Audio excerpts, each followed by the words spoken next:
Hello and welcome to another installment of Liberty Nation's Swamponomics videocast. I'm Andrew Moran, Ellen's economics correspondent. Each week, I dive into the mores of top economic news stories and fish out compelling narratives, or I retrieve fallacies that have been accepted as conventional wisdom by the swamp creatures for years. This week, will the US government take action on Bitcoin? Peter Thiel, a venture capitalist and conservative political donor, calls himself, quote, pro-crypto and pro-Bitcoin maximalist. Then why is he urging the United States government to start thinking about tighter regulations on the cryptocurrency? Speaking during a virtual event at the Richard Nixon Foundation, the PayPal co-founder warned that cryptocurrencies like Bitcoin could be undermining America.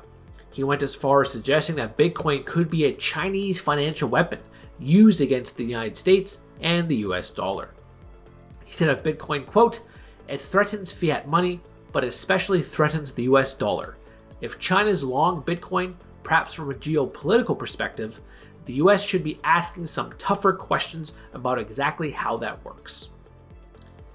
In addition to Bitcoin, Thiel railed against US tech juggernauts, encouraging Washington to scrutinize Google and its artificial intelligence and ban the Chinese-owned TikTok app.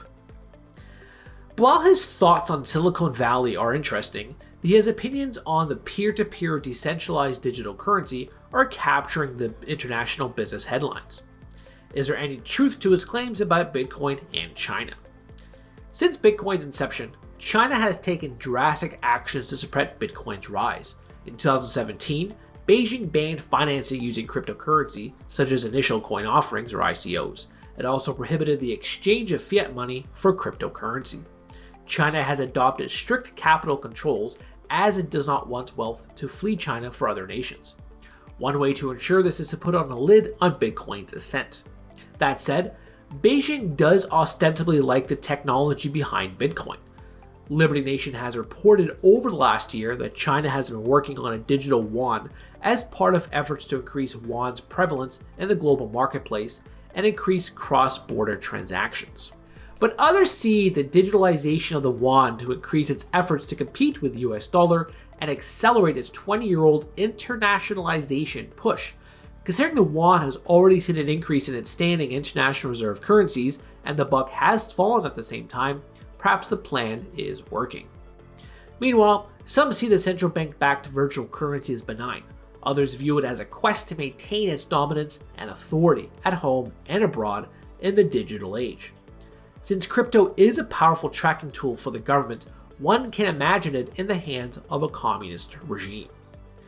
Josh Lipsky of the Atlantic Council told the Wall Street Journal that the digital yuan is a, quote, "a reimagining of money that could shake a pillar of American power, and anything that threatens the dollar is a national security issue. This threatens the dollar over the long term." So, in the end, China does not want Bitcoin. It wants a Bitcoin-esque government control-led currency. This same concept is being seen worldwide, including in the European Union, which is in the beginning stages of devising such a scheme. Would President Joe Biden or any successor choose to ban Bitcoin? That boat may have sailed since too many institutions and prominent individuals have built massive positions in the cryptocurrency. Goldman Sachs, Citigroup, PayPal, BlackRock, and many others are buying Bitcoin and recognizing it as a long-term store of value.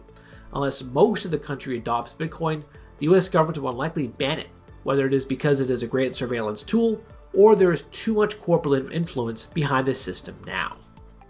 Bitcoin is here to stay. That's it for me this week. Please read my full Swamponomics column where I discuss stock market inflows, mall vacancy rates, and half of Canadians on the brink of insolvency. Thank you. Who are we? We are Americans that believe in liberty. We are a project of the nonprofit One Generation Away. We are patriots who apply the founding principles to the issues of today. And they keep moving the goalposts on us. We are educators and commentators who love America and the Constitution. Who are we?